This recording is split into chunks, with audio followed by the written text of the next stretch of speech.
we surrender the head to the heart, we stop and we recognize that there's only one power, one presence, one omniactive being called love.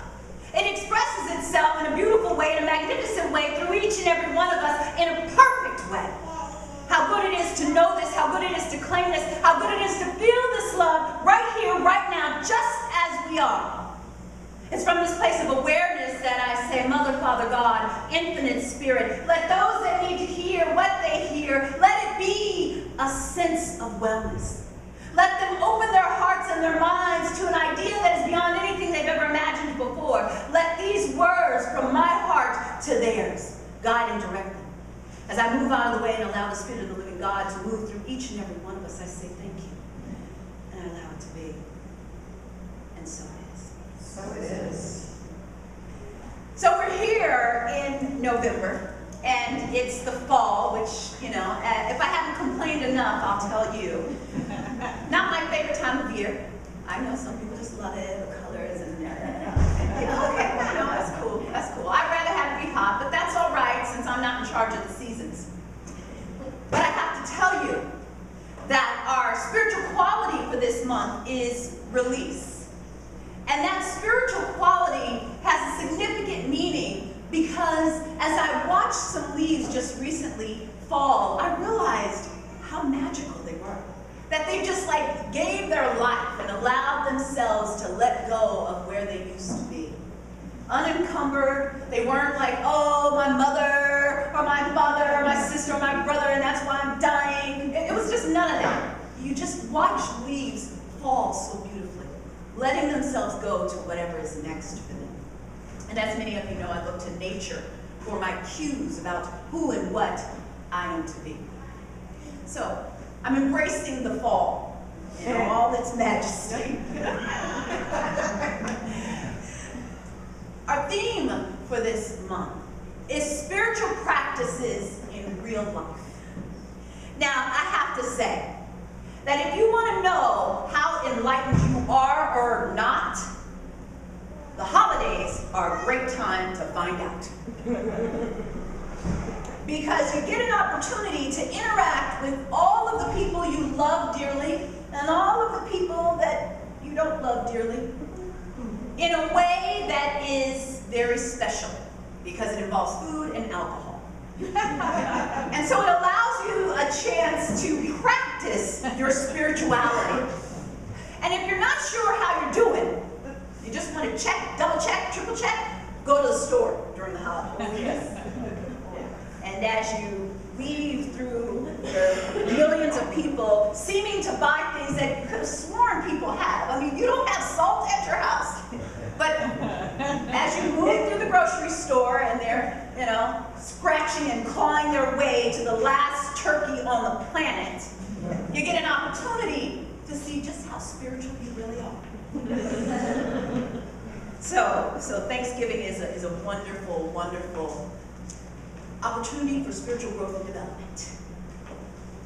And just in case you're not sure, have people to your house. And that'll really give you a chance to practice gratitude when they leave. Because oftentimes people come and, you know, no matter what you do to your carpet, something red always spills on it. No matter how many times you have thought about what everybody needs, whatever it is, isn't there when that person asks for it. So it gives you a chance to be grateful. So I love the holidays for those times because it gives you a chance to just, you know, it's like a quiz or a final, really, it's more like a final. You get a chance to see how you're doing. So that's why our theme of the month is spiritual practices in real life. Because anyone can be spiritual when they're sitting by themselves and you're just oming and everything's peaceful and there's music playing. Or you're at your spiritual community and everybody's just talking about love and it's just so beautiful. And then you get home and your mother calls. And all of a sudden you've forgotten all that shower people with love. What she's calling. So that's why we have spiritual practices in real life as our theme, and we'll be looking at it from every angle this month. which leads us to our book of the month, Forgiveness. 21 Days to Forgive Everyone for Everything. Now, when I heard this title by Ayala Van Zandt, who I know and have read her books and had a chance to meet her, I thought to myself, 21 days to forgive everyone for everything. I got this. I can do this. If I start on the 1st, by the 21st, I will have forgiven everyone, and then we can have the cocktails. So I thought, well, if I'm going to be forgiving people, I think other people should be forgiving people, so that's why the book is there. And the opportunity to forgive comes up at Thanksgiving, doesn't it? Whenever that last turkey leg is gone, and then you're just like, I'm pissed. No, I'm sorry, I'm forgiving you. Because I've already done 21 days of forgiveness work, so I'm going to forgive you. Really, forgiveness is not for other people. Forgiveness is for you. Because it releases you from the chain of misery. It releases you from this cycle. I know probably not you, but sometimes in my mind, I tell the story over and over again, and it's like a fishing story. At first, you catch a fish, and it's like, oh yeah, I caught a fish, it was like this big. And then by the time you get to the next place, I'm like, yeah, I caught a fish, and it was this big. And then you get to the next place, and you're like, I caught a fish, and it was like huge. I mean, it was practically in the Guinness Book of World Records, the size of the fish. That is what happens for us. We tell a story, and we tell it over and over again to ourselves or to anyone that will listen. So much so that the story is usually unrecognizable by the time you finish. I'm not sure why that is, other than the ego likes to torture you. The ego likes to find ways in which you feel less than. And no place do you get to deal with your ego than when you're with your family. You get a chance to see what you didn't do, what you should have done, how come you're not doing. You get a chance to think about your weight, your age, your money. You get a chance to think about all those things when you get with your family. So, take that book with you. Take that book with you this month, because we're going to need it. As we get ready to get into these holiday times, the gift that we really should be giving ourselves is forgiveness. Now, I'm not about sprinkling spiritual fairy dust all over everyone and saying, oh, everything's just forgive and it's all right. No, there are some things in life that feel unforgivable. Some things that may have been done to you when you were young. Some ways in which people didn't show up for you when you needed them to show up the most. Some ways in which your ex behaved that seems like it should have been illegal. So I'm not saying just sprinkle some fairy dust and do this book and then write these affirmations and everything will be okay. What I'm saying is that as you begin to step into forgiveness work, and it is work, as you begin to step into forgiveness work, it becomes a practice. It's not like you eat once and for all. Forgiveness is a daily practice. This 21-day forgiveness is an opportunity to jumpstart that muscle. It's an opportunity to see how much work you need to do and how much work you've already done. Forgiveness releases you from the pain of the story of not being enough, which is why our affirmation was at the end, I am enough. If the only prayer or affirmation you ever say to yourself is, I am enough, you will transform your life. You'll transform your life because those words are your spiritual identity. I am enough. Now I know society, our parents, our siblings, like to remind us that we're not enough. They're actually very good at it, which is why we forgive them. Because they don't know. They don't know that they're enough. We live in a schizophrenic society that continues to remind us over and over again, if you have this, if you do this, if you get this, you will be enough. But let me tell you something, you started out as enough. Before you were even born, you were already enough. There's nothing you have to do to be more than what you already are. We already know that within us is everything that we need. Maybe we've forgotten. Maybe we're uncertain. But recently I was on a retreat and I had an opportunity to be around trees. And I was alone. And it was a beautiful, beautiful thing to be alone. But as I was sitting there and contemplating these trees, I was looking at the acorns that they dropped. These tiny little acorns.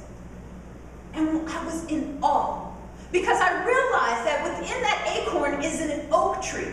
That acorn doesn't have to go and get more acornness to be an oak tree. Everything that's in the acorn is enough to create a magnificent oak tree. Not only is it enough to create a magnificent oak tree, it is enough to give birth to more oak trees. And so we are like that. We may be temporarily confused under some kind of mystical spell put on by commercials to tell us that we're not. But that's why we're here now. We're here to step into a bold, brave, new way of thinking and being. We're here to forgive ourselves for not thinking we were enough the last 5 X's ago. It's quiet. Everybody just breathe. It's all right. When I start talking about relationships, all the air gets sucked out of the room. It's okay. It's okay. Because you're here now. Each one of you had a date with destiny. The chair you're sitting in, the place you're sitting, has been waiting for you before you were even born. This is exciting news. Because you carry within you now, from this moment forward, the truth. You are awakened to the truth that you are enough. And when you wake up to that, no matter how much you try to go to sleep, it's too late. I hate to tell you. You're already on notice that you are enough, that you do enough. You don't have to buy another pair of shoes. I mean, I know, but I'm just saying. You don't have to buy another pair of shoes.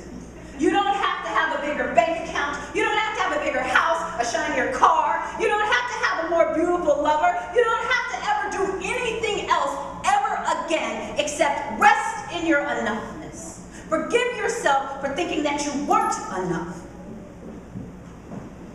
That's the pre-gratitude. That's the starting place. You walk into a place, your work, your home, your family. You walk into a place from a place of enoughness, not from a place of lack and limitation or deficit. The acorn doesn't say, gosh darn it, if only I was a little bit bigger.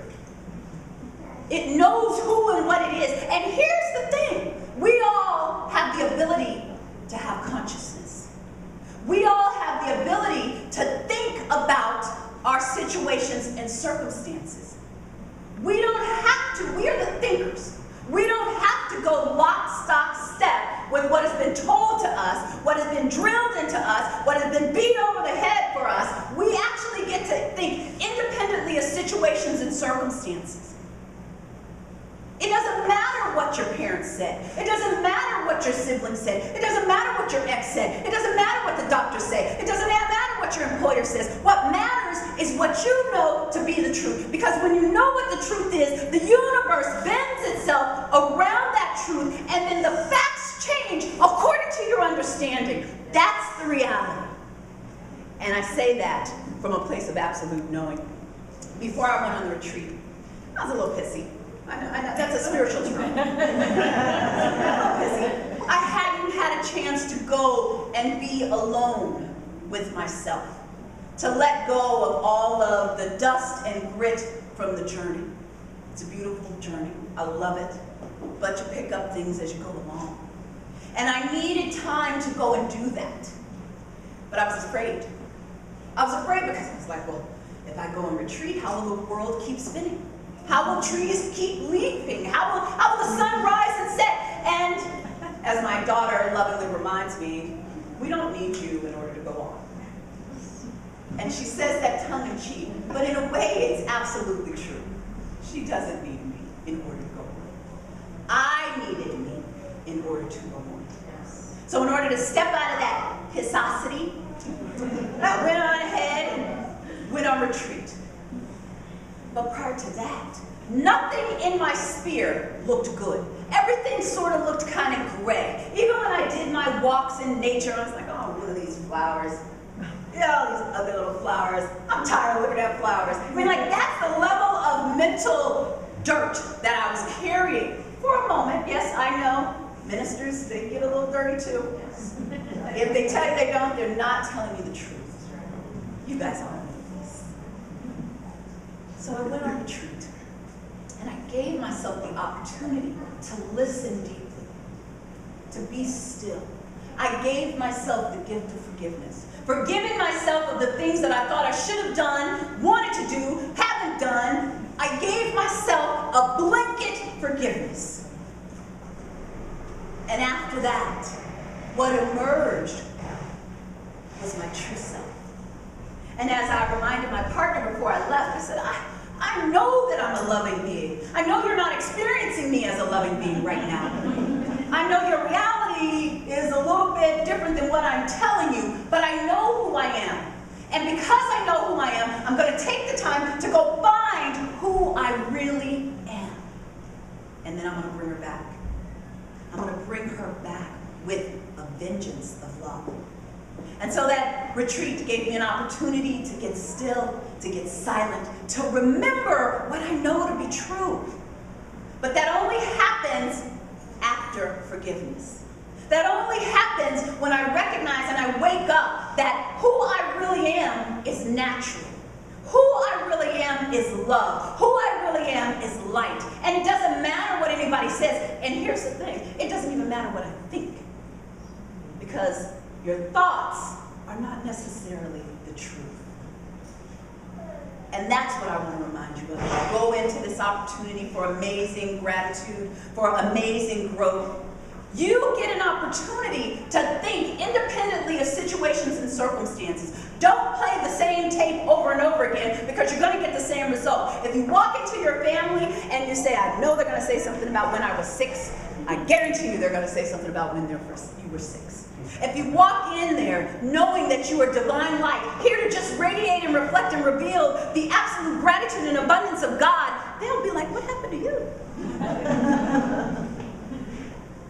And you'll be able to say, I found myself through forgiveness, through gratitude, in divine love. This is what it means to be thankful. This is what we're really striving and trying to do here and now. This is what it means when you come into spiritual communities like this and you fill up your tank and you take it out and you don't just keep it to yourself. You go ahead and you share this. Here, let me give you a little bit of gratitude. Let me give you a little bit of forgiveness. Not from a place of elitism, but from a place of humility. I understand now that by going away and giving myself time to remember who I really am, I can come back and share that with you. I can share the energy of gratitude. I can share and talk about forgiveness. I can share and talk about what it means to shine and reflect and reveal your true nature. So as we enter into this holidays, as I like to call it, stay awake, stay available. Allow yourself some grace. Allow yourself to be grateful even before you get home. Even before you arrive. I'm so grateful that these people are going to remind me of who I really am by telling me who I'm not. I'm so grateful that they showed up just as they are because it gives me an opportunity to share my love. It gives me an opportunity to shine my light. It gives me an opportunity to reflect and reveal the fundamental harmony of the universe, which is goodness. I'm so grateful. You arrive, life unfolds, and then you leave, knowing that you stood in your truth. You stood for God, which is just you. Stay blessed.